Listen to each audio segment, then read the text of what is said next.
i l'humor generen benestar, de fet, ja fa temps que s'estudia i fa temps que es sap, de fet, fa segles. Llavors, quan parlem d'humor per poder generar aquest benestar, parlem d'humor que ens permet gestionar el nostre dia a dia, parlem d'humor que ens permet ajudar-nos a adaptar a situacions difícils. Des de la Càtedra d'Innovació Social, aquest any han volgut ficar el foco en l'humor. Per què? Perquè ens han vist en una situació d'incertesa total, de crisi, com en aquest cas és el Covid. I això ha provocat un procés de malestar a la població.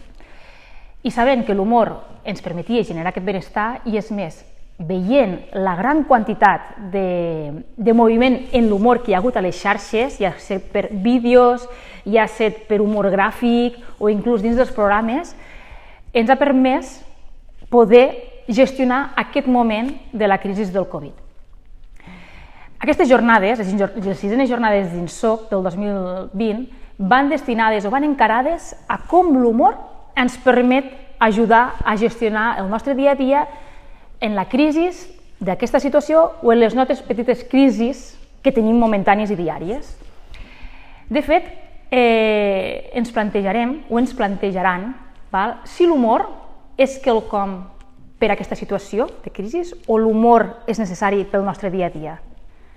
O també ens podem plantejar realment si l'humor el pot fer tothom. Estem tots preparats per poder fer humor?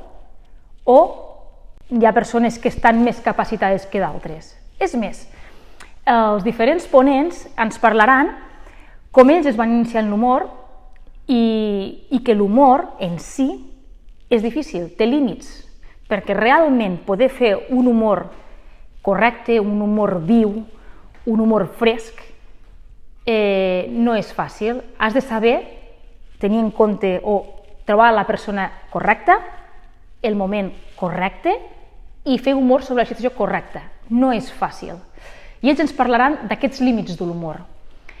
Per altra banda, també podrem veure que veurem diferents àmbits, des de l'àmbit de la salut o inclús des de l'expertícia dels propis pallassos, com ells han introduït aquest humor, com ells fan de la pràctica diària, faciliten el dia a dia de les altres persones.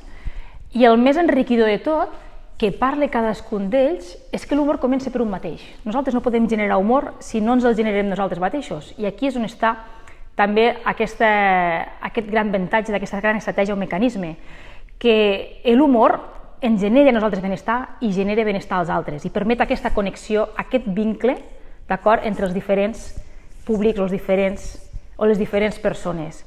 Cosa que aquesta situació amb la que estem vivint actualment ens ha provocat un aïllament que amb l'humor permet aquesta connexió.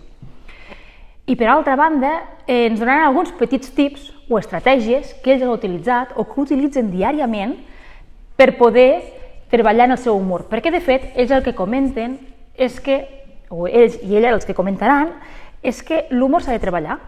De fet, naixem nens on riem moltíssim, ja veureu que ens parlaran d'això, i que a mesura que ens fem grans perdem aquesta capacitat de riure. I per tant, això s'ha de treballar i s'ha de treballar diàriament, i que tothom ho podem fer. Per finalitzar, m'agradaria citar Sigmund Freud, que ell parla que de fet l'humor és el màxim exponent dels mecanismes d'adaptació d'un individu. Un individu que té humor, que genera humor, li permetrà al final poder-se adaptar a qualsevol situació diària de crisi, d'ansietat, d'incertesa, perquè treurà la part bona de les coses.